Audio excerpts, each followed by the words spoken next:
All right, ladies and gentlemen, very, very excited to help present to you the extremely hype match semifinals 2018 League of Legends World Championship.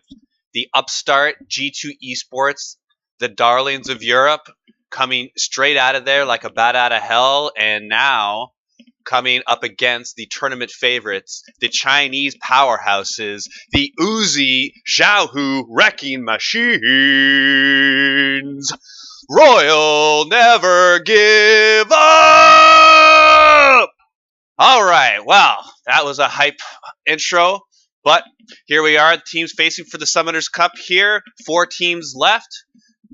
And we have the winner going up against Invictus Gaming versus KT Rolster. So many people like that next series as the most hype quarterfinals series. But here we have RNG and G2 for your viewing pleasure. Game 1 quarterfinals.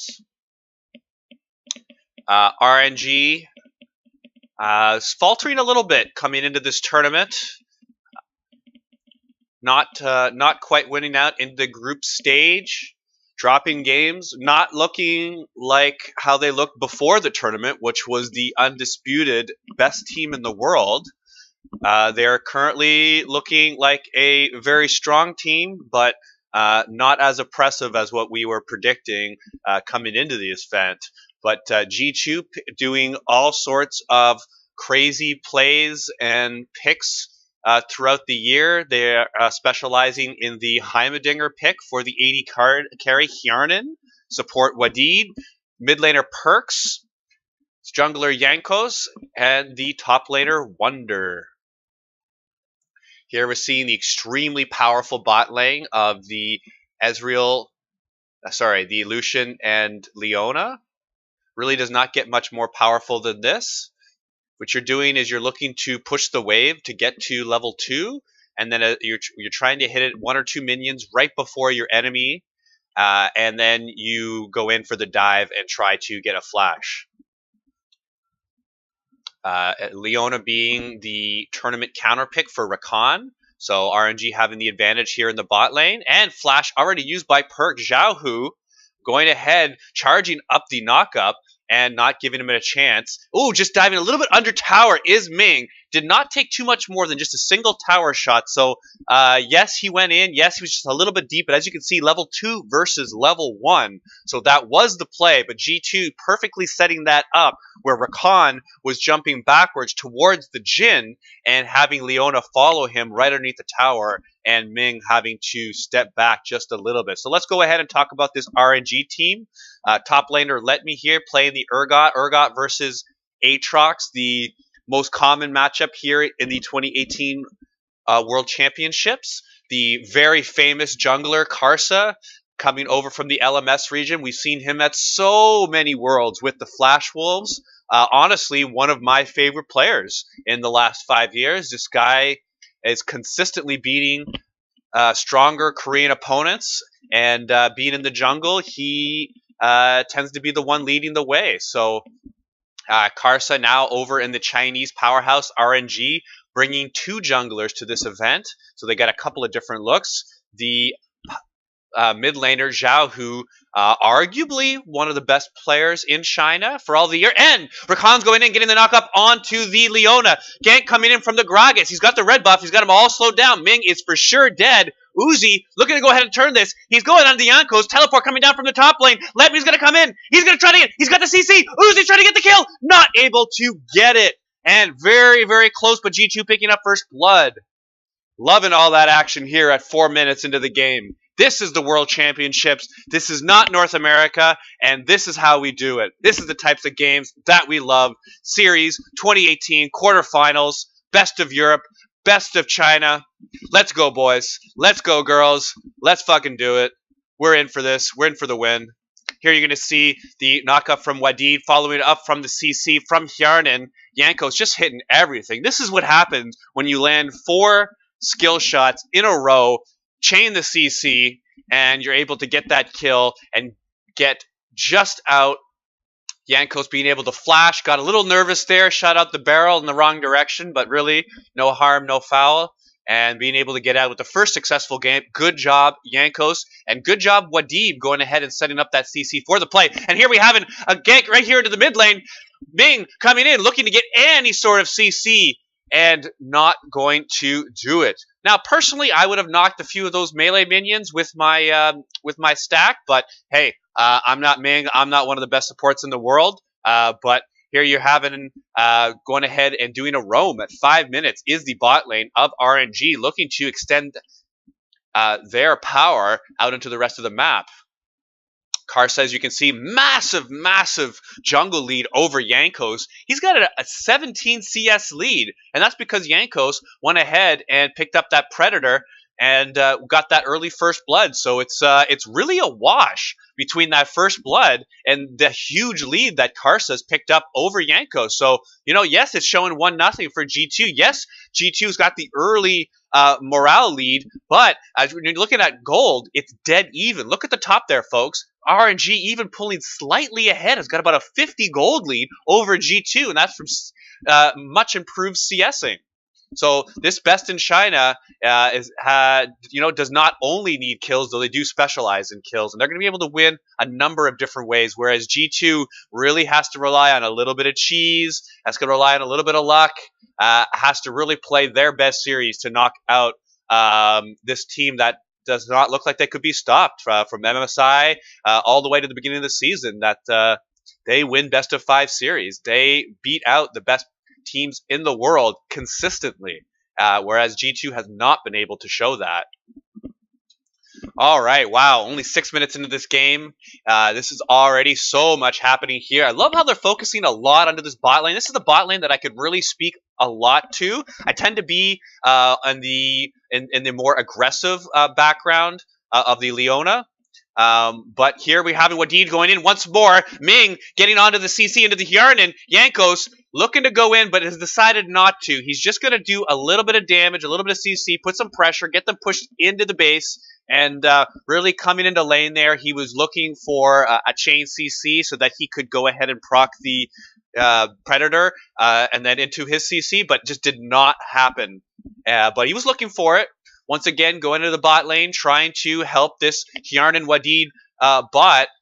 Very close. The pressure is on. Ming playing this matchup to perfection, and right there, Karsa coming in through the river, looking to follow up, but not quite needing it. Going to go ahead and knock out that control ward and move down towards the mid lane. Also, Scuttle Crab's coming right up. Yes, it is a Wind Dragon, so not necessarily one that these teams are going to be wanting to get before the 10-minute mark, but we're going to have to see how this map plays out. So far, it's RNG putting the pressure, G2 countering it, whenever they see it. Karsep once again picking up the scuttle control, and now he's a gigantic 22 CS lead in the jungle at 8 minutes. Folks, this is not normally supposed to happen, but when you're picking the Gragas, you're not picking him to power farm, you're picking him to go ahead and make differences in the lanes. Now picking up the red buff, he's going to go ahead and look for which angle he wants to go in from, either from the top side of mid or the bottom side of top. Let's see. He's going to continue on his farming. Did notice a ward out and going to back off and continue in the jungle. But that is Karsa's game. Currently at 58 farm. Does have that fiendish codex, but as most certainly have a bunch of gold built up. I'm figuring he's got about 1,500 to 2,000 gold looking at those items and looking at his CS total. He's going to have a lovely back as you see him going back now. I predict him to go ahead and finish his jungle item and then go towards bottom lane, where as you can see the golems are down there in the bottom currently in this iteration of League of Legends. Very powerful in terms of jungle experience and gold. So there you have it. Going and picking up the Runic Echoes. Wow. Already at 9 minutes, doesn't even have a kill or assist, and he's got a massive item already. Level 7, and he's going towards that bottom lane. He does have ult ready. He does have flash ready. So let's going to see what this Talia is going to do. And we're going to having all 5 members of G2 currently on the middle to bot side of the map. RNG being very careful to go towards this blue buff. They realize if they go in, they're committing, and they don't really want to do it just over a buff. They know the junglers in this area. They know the mid laner is trying to get that blue buff over towards him. Just like G2 know that that river is not safe. There could be one or more members. Thankfully, it's just one, but they really don't know.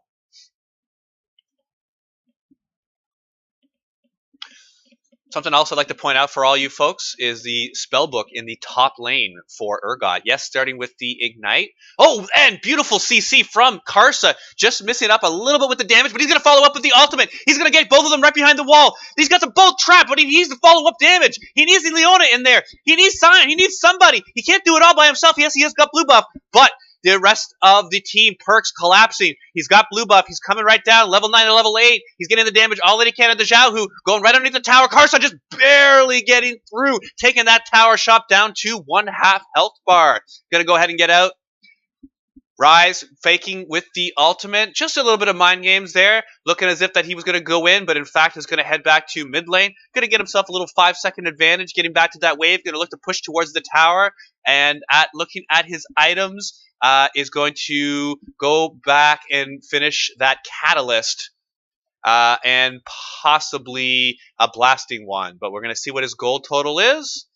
Got that pushed. Going up towards the jungle, but no, not farming. Are they going to do a lane swap here? That's what appears what it's going to do. Wow, what a high-level play from Perks and G2. Switching out their mid and top lane for reasons, I believe that because the Rise does have the increased mobility, having both the ultimate and the teleport. If you put him up in top lane, then you have more chances to get him towards the mid or bottom lane than with Aatrox.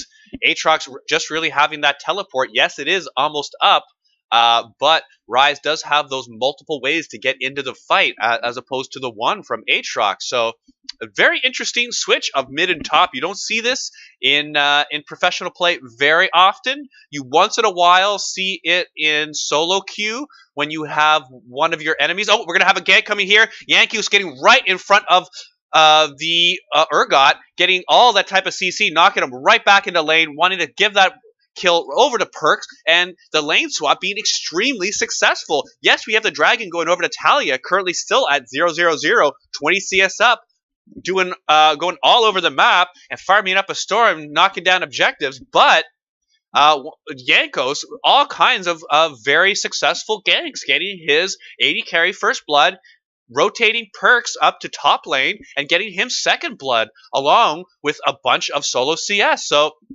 G2 looking extremely strong in these carry positions, and Yankos, yes, he's down in CS, yes, he's down a Dragon, but getting the kills in the right people's hands in order for them to be successful. And I really like how G2 is looking so far in this early game, going even for gold. Yes, down a Dragon, but really liking how they're standing up to this universally decided number 1 ranked team in the world. Personally, I went ahead and picked KT, the KT roster, to go ahead and win this Worlds. So they've yet to play their quarterfinal match against the perpetual number 2 IG, and I say that is that they went ahead and finished in first place in spring and summer over in the LPL, but in both cases going to 5 games and losing to RNG. They just cannot get over the top, but they were right there step in step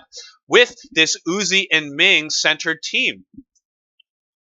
Karsa, once again, going for the objectives, but this time G2 does have vision on this. They very cleverly put a ward onto the Rift Herald. They know that these are being targeted, and they're going to have to make a decision on whether to contest this or not. Right now, it does not look safe to contest, other than possibly a single-person steal, and very unusual.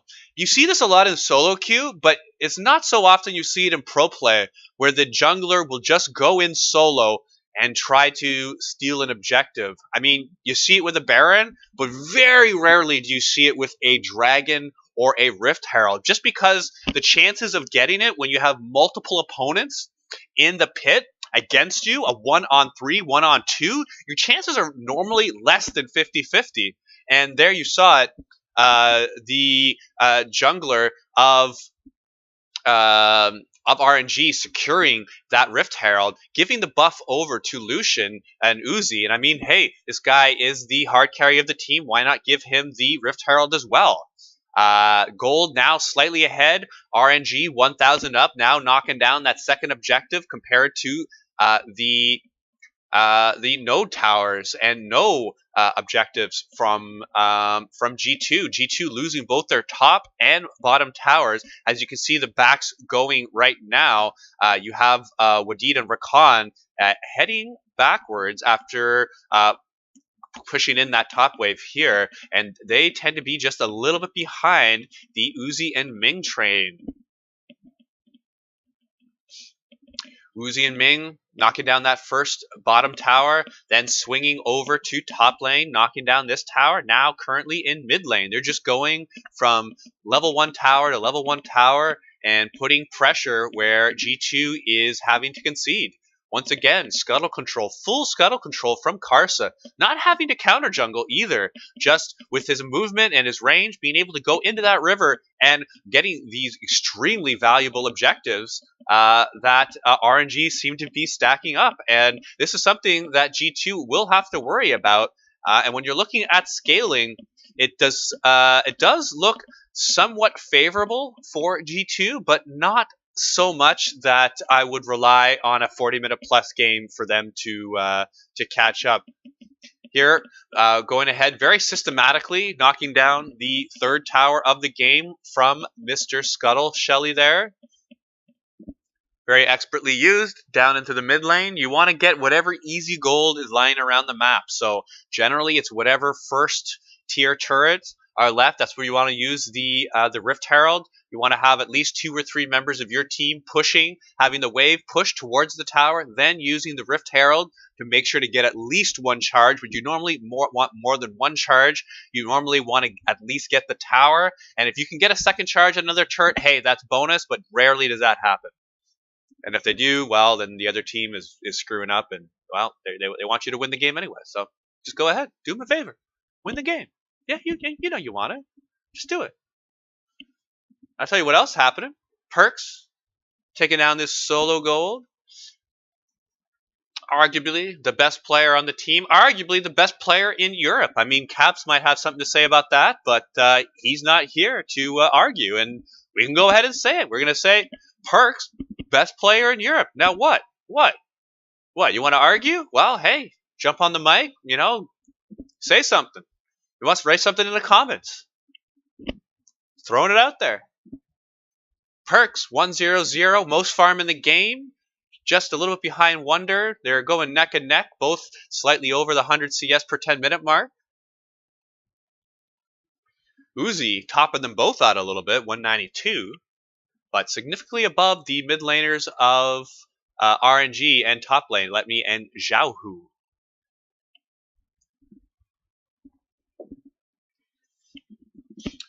RNG is expecting some big things out of Xiaohu there here, and frankly, taking the Scion mid is not the type of hard carry performance that you would think that RNG would want. You'd generally more expect them to put a tank in top lane and allow Xiaohu to have some damage in mid lane to be able to affect this game a little bit more, but that's not the strategy they're doing. They're going hard carry jungler, super early gain aggressive AD carry, and then tank mid, tank top. Tank support. Triple tank, double carry. That's what RNG's running. And you would think that they'd be a little bit more aggressive with their picks, but this is the game 1 of the series. They're going to see what G2's got.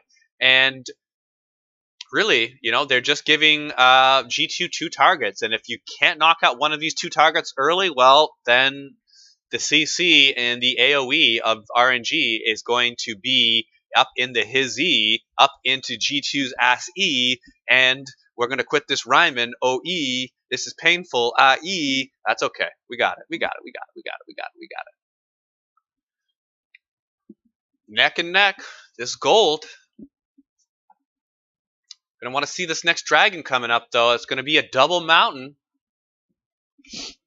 Not quite up in time, but There will be a fight over Ming going for the flash Q, knocking it, landing the ultimate right on top of it. This is an advantage for RNG going ahead. They've got 2 down. Both tanks picking up the kills and a very apt escape from Rise, helping his team out, being able to get at least 2 out. But Hjarnen's having a little bit of trouble. And it's just a matter of time before Let Me goes and hits the ultimate. That is a disaster 4-0. And G2 cannot be doing this down in their side of the map, because now this is going to be an inhibitor turret that's being pressured, and RNG just knocked this game wide open. This was a play that started from Ming and Uzi roaming through the jungle, having control, and they're going to leave that inhibitor and not want to chance it. They have their chance of winning the game. It's wide open there. One more team fight allows them to have huge cross-side Baron pressure on the map. And here we're going to watch it again. This is how aggressively that they're playing. Ming trying for the E, the Zenith Blade, but knowing that they have an advantage here, flashes, hits the Q, follows right up into the double CC, and Aatrox did not know what was happening, did not get a chance to put the CC out right away. They know they have the advantage. Let Me following up with the TP down below on the bottom of your screen. Karsa with the absolute perfect Reaver's Wall, where it only allows Wadid to get through that tiny crevice between the wall and the Reaver's Wall. And you just don't see these types of Talia ultimates here in solo queue. But that's the reason why it's a main pick in the challenger level across the leagues. But you don't quite see it in gold and platinum. Talia, extremely high risk, high reward. And here you're seeing the high reward fart, probably from one of the most highly decorated, experienced junglers in this 2018 Worlds, in RNG Karsa, formerly the Flash Wolves Karsa. I'm just loving this game. This is a beauty of a game to cast. This is what I love casting. Just the map movements, the vision control, going from fight to fight over objective from objective. You can see what each team is really doing, with RNG putting the pressure on the G2, and G2 just trying to hold on and not give up too much. They know who they have to take down. They have to get down Uzi. They have to get down Karsa, both with 0 deaths. The only deaths on RNG are from some of their heavier tanks of Leona and Urgot. And this is just not going to cut it in this game, folks. You have to knock one of these damage dealers down now with upgraded boots and 2 damage items for Karsa, and the double damage items and a Quicksilver Sash from Uzi. This is just getting harder and harder and more important to knock them out of the fight. Only 1 tier 2 tower left. Only 2 inhibitor turrets left. RNG, yes, only 4,500 up in the gold, but if you're looking around the map, you could see all kinds of blue all over the place, whereas the red is retreating more and more back to be into their jungle, back towards their base. And they're not going to be able to keep this up for too much more. They've got about 10 minutes to help turn this game around, to help stabilize it. They don't need a Baron. They just need RNG to not take a Baron.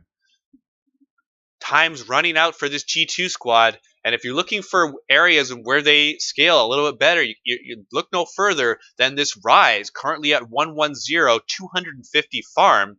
And if you look at this Jhin compared to the Lucian right now in a power spike, much stronger than the Jhin, but Jin's going to look to get another item or 2, and at 4 items apiece, that just Jhin is going to start to overshadow the Lucian. And then as you get to level 18, the Jin's going to be infinitely more useful than the Lucian, who's got a very short range. Really, only his ultimate can be used at long range, whereas Jhin has multiple poke tools. His ultimate has got all kinds of CC and damage to be used for the team. And this is a big problem here from G2. We're having RNG collapsing. This is Perks. He's going to get knocked out. And Uzi picking the kill up. 3-0-0-3. And now this is the most valuable player on the G2 team, currently down. RNG moving towards Baron. This is the make it or break it time. They're going to look to push this mid wave in. They really should just get this one wave moving and then move towards the Baron pit, get some vision up, look to get a positive trade, or because you already have the Mountain Dragon, currently about to get the second Mountain Dragon, you could really pressure this Baron with 2 Mountain Dragons and a Wind Dragon to be able to retreat should the situation arise. You're having the ability to at least start it and see if G2 is going to go ahead and check. But very happy with getting that second Mountain Dragon. Really, this is one team fight away from RNG from knocking down either 2 inhibitors or securing a very quick 5-second Baron. This lead with this much damage with 2 Mountain Dragons, Baron is not going to last more than, I would say, 5 seconds at this point. Maybe 6 at most. G2, two backs. Anytime they're sending people back to base, very, very careful. You have to refresh the wards, but this gives RNG an advantage. Ming going to go ahead and clear some of the vision. Full control. Not going to go up quite yet. Clear out that tri-bush. Here they're taking it. Already down to half. Only another 3 seconds left to see if they want it. Ming's going ahead and zoning. RNG deciding that they don't want this fight. They're going to let Ming take some damage, but they're going to go ahead and re-engage onto Hjarnan, and it's on the Jin. Xiaohu following in, getting the CC. Reaver's Wall coming to finish up. They're looking to try to get the positive change, and Perk's getting slowed down, and Wonder going to get ahead and get ulted up. Do RNG want this? Decide that they don't want to. They're going to go ahead and go back to the Baron. Double pink wards in for G2, knocking one of them out because they know it's going to get cleared out. 6-2. RNG being very careful, not wanting to overexpose themselves, overengage onto this team. They know they have the advantage. They know that G2 is one fight away from losing, and they don't want to lose this game. This is the first game in this series. Dreadfully important to both teams, setting the early tone, setting the early advantage. Which team is going to take it? Only time will tell. Uzi clearing out the pink ward. He doesn't want to go too much farther into the bush in case G2 is lurking around. Very important. He's one of these 2 damage fronts that I keep talking about. Currently at 3 items, getting that rapid fire cannon to extend his range just a little bit of a safer engage zone. He can stand back just a little bit further, let these big meatball tanks tank him up, set up the CC, follow up with the damage. That's Uzi's way. Most farm in the game, he's going to keep doing it, really playing this champion to perfection, with Ming being the constant support, being able to help him out. And really, your AD carry is often only as good as your support. Very overlooked at sometimes.